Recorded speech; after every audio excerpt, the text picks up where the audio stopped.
Hello, my name's Tori, and today I'm going to be speaking on why you should vaccinate your children. So to begin with, I'd like to start out with a simple statement. Are you willing to put your child's life and other people's life at risk?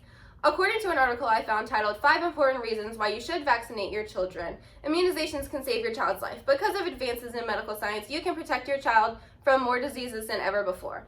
So today I'm going to be discussing why you should vaccinate your children. This is relevant because recently there has been an anti-vaccination movement which has begun to put children and elders at risk all around the world because people are suddenly believing that vaccines cause autism. But they really don't. And according to the National Foundation for Infectious Diseases, over 50,000 elders have died this year because of vaccine-preventable diseases. As a mother, I've dealt with issues getting my son into daycare because I don't want him exposed to these diseases of children who aren't vaccinated. And also, by working in a doctor's office, I've been around children that are diagnosed with cystic fibrosis. And this means that any little illness that it doesn't really harm your child is very, very serious and deadly to them. So today I will be discussing not only the health effects on children without vaccinations, but what it can do to elders and future generations. So first, I'd like to start out with how vaccines strengthen children's immune system. Immunizations can strengthen your child's immune system by preventing deadly illnesses. When a child is born, their immune system is nowhere near fully developed. So without immunizations, they're put at greater risk for these illnesses. 30 years ago, it took over 3,000 antigens to protect against only 8 diseases before the age of 2. But today, we're only using 305 of those antigens to protect against 14 different diseases by the age of 2. Children are born with immune systems to fight off certain diseases, but some deadly illnesses they cannot fight off themselves. So without the help of these immunizations, they're beginning to get very, very ill. Getting your child vaccinated on the CDC specific schedule will get them vaccinated before they're even exposed to these different illnesses.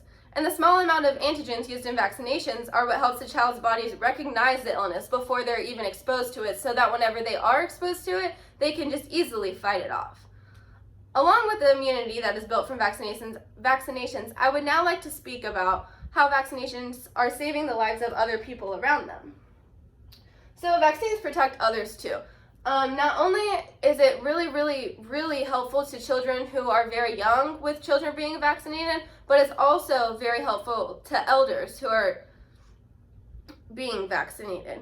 So vaccines are preventing illnesses in children and the elderly. When you are choosing not to vaccinate, you are also putting those around you, especially the elders, at risk for vaccinations. Vaccine-preventable diseases are very deadly for elders, especially because they are aging, so their immune system is actively dwindling down. When a child is not vaccinated, they are exposing the diseases to elderly around them without even coming in direct contact. According to the National Foundation for Infectious Diseases, a vaccine-preventable disease that may only take you a week or two to prove deadly for your children, grandchildren, or parents if it spreads to them.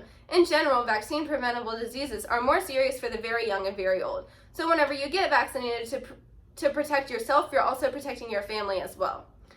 There's also this idea of herd immunity. So those who cannot get vaccinated are being protected by everybody else around them being vaccinated. So for patients that are going through things like chemotherapy that can't receive a simple flu vaccine, the flu can be deadly if they're exposed to it. So whenever the people around them have the flu vaccine, it's preventing them from getting sick because those around them don't have the flu because they got the flu shot.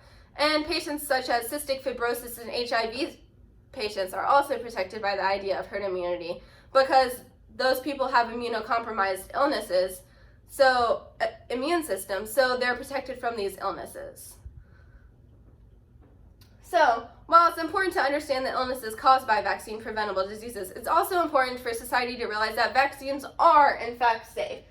Most of the side effects caused by vaccines really are not that serious. In fact, some of them, children spike a fever, and that can be helped by just a simple dose of Tylenol. According to the CDC, 90% of vaccine side effects are just simple. In the recent anti-vaccination movement, there have been more concerns about vaccines causing autism.